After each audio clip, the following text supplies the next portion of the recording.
જય સ્વામિનારાયણ। હવે અમે બુરાનપુર તીર્થની અંદર શ્રી સ્વામિનારાયણ મંદિર ત્યાં દર્શન કરવા માટે જઈ રહ્યા છીએ। જે મંદિરમાં લક્ષ્મીનારાયણ દેવ, હરિકૃષ્ણ મહારાજ, સુખસિંહની અંદર પ્રસાદીના ચરણારવિંદ તેમજ બાલમુકુંદલાલજી મહારાજ અને બાજુના ખંડમાં ઘનશ્યામ મહારાજ, કષ્ટભંજન દેવ એના દર્શન કરી રહ્યા છીએ। ગગનચુંબી શિખર એને તમે દર્શન કરી અને નિહાળી રહ્યા છો। જે બુરાનપુરમાં મૂર્તિઓ બિરાજમાન છે એ ભગવાન સ્વામિનારાયણના આપેલા પ્રસાદીભૂત મૂર્તિઓ છે। બુરાનપુરના હરિભક્તોના આગ્રહથી ભગવાન સ્વામિનારાયણે નરનારાયણ ભગવાનના મૂર્તિ હતા એ ધરગામ અને બુરાનપુરના હરિભક્તોને એક એક મૂર્તિ આપી અને સાથે લક્ષ્મીજી આપેલા અને કહ્યું કે લક્ષ્મીનારાયણ દેવ તરીકે તમે આનું પૂજન કરજો। તાપી કિનારે આવેલું એ ત્યાં અમે દર્શન કર્યા। હવે તમે જે દ્રશ્ય નિહાળી રહ્યા છો તે દરગાહ જેવું મસ્જિદ આકારનું દ્રશ્ય તમે જોઈ રહ્યા છો। જે સંગમેશ્વર મહાદેવ એના કરીને નીલકંઠ વર્ણી સ્વરૂપે ભગવાન સ્વામિનારાયણ વર્ણી વેશે અહીંયા આવેલા અને અહીંયા બિરાજમાન થયેલા સંગમેશ્વર મહાદેવ એના દર્શન તમે કરી રહ્યા છો। જે તમે દરગાહ જેવું ચિહ્ન દ્રશ્ય જોયું એ આ મંદિર સંગમેશ્વર મહાદેવનું એના ધાબા ઉપર કહેતા અગાશીમાં આ દ્રશ્ય આવેલું છે। એમ કહેવાય કે સંગમેશ્વર મહાદેવ એ પુરાતની છે। મોના તાપી નદીના સંગમના કિનારે આ મંદિર આવેલું છે। આ નીલકંઠ, આ સંગમેશ્વર મહાદેવ એના નીલકંઠ વર્ણીજીએ પૂજન કરેલું છે, અભિષેક કરેલો છે। એક દિવસનો સમય પૂર્વે શિવાલયની અંદર શિવરાત્રિના સમયે લાખો માણસોની મેદની ભરાયેલી અને એ વખતે બુરાનપુરની ઉદયગીરી નામની નર્તકી એ અહીંયા નૃત્ય કરવા માટે આવેલી, જેના 99 નૃત્ય થઈ ચૂક્યા હતા અને 100મું નૃત્ય બાકી હતું। એ જ વખતે દિલ્હીના રાજાએ ચડાઈ કરી અને આ મંદિરનો ધ્વંસ કર્યો। પોતપોતાની જાન બચાવવા માટે લોકો આમ તેમ દોડવા લાગ્યા। ત્યારે નર્તકી એક થાંભલાની પાછળ છુપાઈ ગઈ અને નર્તકી ઉપર દ્રષ્ટિ પડતા રાજા મોહાંધ થયો અને વરવાની ઈચ્છા બતાવી। ત્યારે નર્તકીએ કહ્યું કે મારું વ્રત ચાલે છે ને પ્રથમ તમે આ મંદિર છે એને પુનઃનિર્માણ કરી આપો, પછી હું તમારી સાથે વરીશ। તમે જે જોઈ રહ્યા છો તે તાપી મોના નદીનો સંગમ છે, જે રાજઘાટ પર નીલકંઠ વર્ણી સ્વરૂપે ભગવાન સ્વામિનારાયણ અહીંયા વનવિચરણમાં પધારેલા હતા। સામે જે પથ્થર દેખાય છે લાલ આકારનું એ હાથીઓ પથ્થર છે, જેના પર નીલકંઠ વર્ણીએ જીનાબાદની સ્ત્રીઓને વચન આપેલું કે તમે મને ગોરસ જમાડ્યું એટલે કચ્છની અંદર તમારો જન્મ થશે। સામે જે ગામ આવેલું છે દ્રશ્ય દેખાય છે જીનાબાદ ગામ છે અને તમામ સ્ત્રીઓએ કચ્છમાં જન્મ ધારણ કરેલું। પેલી નર્તકી છે એ જ્યારે 12 મહિના મંદિરના કાર્યની અંદર નિર્માણ થતાં પૂરા થયા અને ત્યારે રાજાએ ઈચ્છા બતાવી કે હવે તું મને વર, તે મને વચન આપેલું છે। ત્યારે કહે કે મારું છેલ્લું નૃત્ય એ જ શિવાલયની અંદર કરવાની ઈચ્છા છે। રાજાએ એની ઈચ્છાને માન્ય રાખી અને નર્તકી સંગમેશ્વર મહાદેવના શિવાલયની અંદર નૃત્ય કરવા માટે આવી અને નૃત્ય કરતાં કરતાં હાથની અંદર વીંટીની અંદર ઝેર ભરેલું, એ ભયંકર ઝેર એને સૂંટી લીધું અને એ સંગમેશ્વર મહાદેવ એને બાથ ભરી અને પોતાના પ્રાણને બલિદાન આપી દીધું। અને આ દ્રશ્ય જ્યારે રાજાએ જોયું ત્યારે એને ખ્યાલ આવ્યો કહો આ હિન્દુ સંસ્કૃતિની નારીઓમાં પણ કેટલી ધર્મ પ્રત્યેની લાગણી છે। અને ત્યારથી એમણે મંદિરો તોડવાનું બંધ કરી દીધું એવું આ પવિત્ર સ્થાન છે। હવે અમે ઓમકારેશ્વર જ્યોતિર્લિંગના દર્શન કરવા માટે જઈ રહ્યા છીએ। જે શિખર દેખાઈ રહ્યું છે તે ઓમકારેશ્વર મહાદેવનું જ્યોતિર્લિંગનું શિખર છે। જે જ્યોતિર્લિંગને 4થા નંબરનું જ્યોતિર્લિંગ માનવામાં આવે છે। જે ગામનો આકાર ઓમ આકારનો હોવાથી એને ઓમકારેશ્વર એ તરીકે ઓળખવામાં આવે છે।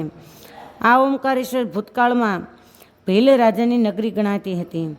આજે પણ મંદિરની અંદર આશ્ચર્યજનક ઘટનાઓ બને છે કે રાત્રિના સમયે પૂજારી લોકો એ રમવાની જે ચોપાટબાજી આપણે કહીએ એ ચોપાટને સંકેલી પાસાઓની સાથે મંદિરની અંદર મૂકવામાં આવે।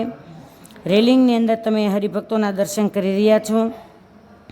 ગાદી તકિયા બિછાવવામાં આવે અને અચરજકારી એ છે કે રાત્રે એ દરવાજાઓ બંધ કરવામાં આવે અને દરવાજા બંધ થતાં સવારે જ્યારે ખોલવામાં આવે ત્યારે ચોપાટ છે એ ખુલ્લી હોય। એમ કહેવાય છે કે ભગવાન શિવ અને મા પાર્વતી એ રાત્રિના સમયે અહીંયા શયન કરે છે ને ચોપાટ રમે છે। આ શિવલિંગ જ્યોતિર્લિંગ એ સ્વયંભૂ છે, જે પવિત્ર નર્મદા નદીના તટ પર આવેલા છે। એવું આ પ્રસાદીભૂત જ્યોતિર્લિંગ જે નર્મદા નદી બંને બાજુ વહેંચાયેલા છે અને વચ્ચે ટાપુ છે। એ ટાપુને માંધાતા પર્વત કહેતા સિદ્ધપુરી કહે છે। નદીની એક ધારા ઉત્તર અને બીજી ધારા દક્ષિણ તરફ જાય છે. દક્ષિણવાળી ધારા મુખ્ય ધારા ગણાય છે. ઓમકારેશ્વર જ્યોતિર્લિંગ માંધાતા પર્વત પર છે અને પૂર્વ કાળમાં માંધાતા રાજાએ આ જગ્યાએ તપ કર્યું હતું અને ભગવાન શિવને પ્રસન્ન કર્યા હતા. ત્યારથી આ પર્વતને માંધાતા પર્વત કહેવાય છે. માંધાતા પર્વત શિવનું સ્વરૂપ માનવામાં આવે છે. ઓમકારેશ્વર જ્યોતિર્લિંગના બે સ્વરૂપ છે. એકને મમલેશ્વર તરીકે ઓળખવામાં આવે છે અને એકને ઓમકારેશ્વર તરીકે ઓળખવામાં આવે છે. પુરાણની અંદર એની કથાઓ સંકળાયેલી છે કે એકવાર વિંધ્યાચલ પર્વત એમણે પાર્થિવ અર્ચનાની સાથે ભગવાન શિવની 6 મહિના સુધી કઠિન તપશ્ચર્યા કરી. એની તપશ્ચર્યાને આધીને થઈ ભગવાન શિવે વર માગવાનું કહ્યું અને ત્યારે વિંધ્યાચલ પર્વત બે હાથ જોડી વચન માગવા તૈયાર થાય. ભગવાન શિવ કહે કે તમે તમારું મનોવાંછિત વચન માગી શકો છો. મનોવાંછિત વર પ્રાપ્ત થતાં એ જ વખતે ઘણા ઋષિમુનિઓ ત્યાં આવ્યા અને ભગવાન શિવને પ્રાર્થના કરી કે હે ભગવાન, તમે વિંધ્યાચલને દર્શન આપવા માટે અહીંયા પ્રગટ થયા છો, તો અમારી પ્રાર્થના છે કે તમે કાયમના માટે અહીંયા નિવાસ કરીને રહો. અને ઘણા ઋષિમુનિઓની પ્રાર્થનાને સાંભળી ભગવાન શિવ એ બે સ્વરૂપે વેચાયા કહેતા શિવજીના બે શિવલિંગો ત્યાં દર્શન આપી રહ્યા છે. એક છે ઓમકારેશ્વર જ્યોતિર્લિંગ અને બીજાનું નામ છે મમલેશ્વર શિવલિંગ. જે ઓમકારેશ્વર જ્યોતિર્લિંગના દર્શન કરીને આપણે પાછા ફરીએ ત્યારે જમણી સાઈડ 5 જ મિનિટનો રસ્તો છે જ્યાં મમલેશ્વર શિવલિંગ એનું વિશાળ મંદિર આવેલું છે. અને એમ કહેવાય કે ઓમકારેશ્વર જ્યોતિર્લિંગના દર્શનનો જેટલો મહિમા છે એટલી ને એટલી ફળ પ્રાપ્તિ મમલેશ્વર જ્યોતિર્લિંગના દર્શન કરવાથી થાય છે. પરંતુ ઘણા યાત્રિકો આ મમલેશ્વર જ્યોતિર્લિંગ ત્યાં જતા નથી. કદાચ કોઈને ખ્યાલ પણ ન હોય. તો જ્યારે ઓમકારેશ્વર જ્યોતિર્લિંગના દર્શન કરવા માટે જઈએ ત્યારે ચોક્કસ મમલેશ્વર શિવલિંગ એના દર્શન કરવા માટે જવું.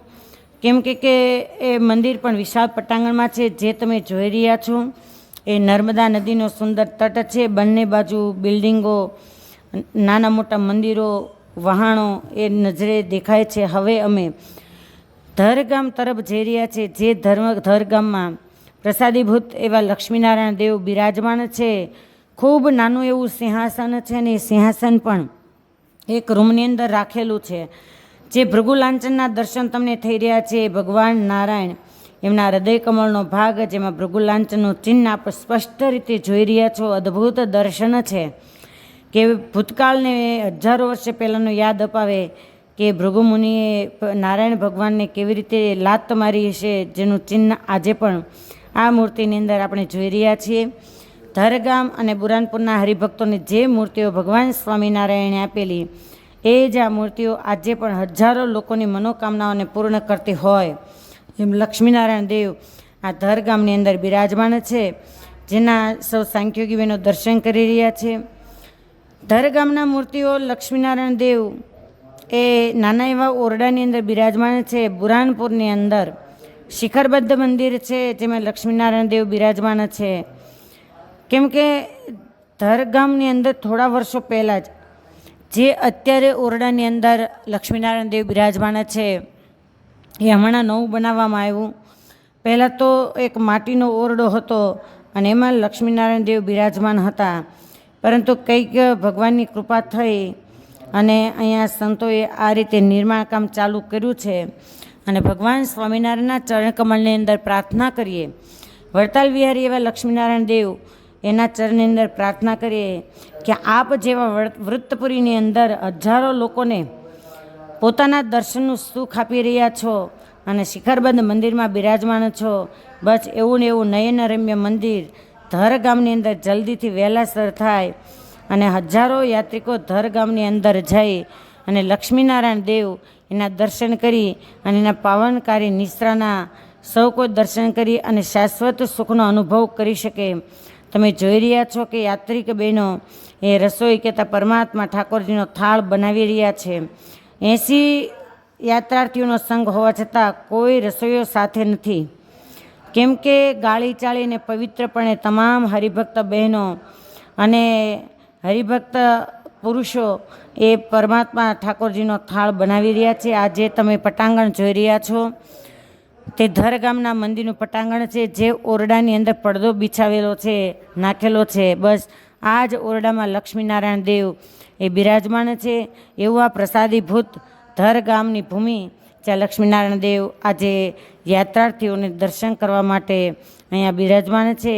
હવે અમારી યાત્રા એ આગળ જઈ રહી છે, જેના રસ્તાઓનું દૃશ્ય તમે જોઈ રહ્યા છો કે બંને બાજુ કોઈ જગ્યાએ સુકાયેલા તો કોઈ બાજુ લીલા ઝાડ જોવા મળે છે. ધીમે ધીમે અમારી ગાડી એ પ્રયાણ કરી રહી છે. તમે દૃશ્ય દ્વારા જોઈ શકો છો કે રસ્તાઓ એ વ્હીલ ટાઈપ હોવાથી ધીમે ધીમે ગાડી એ આગળ ધપી રહી છે.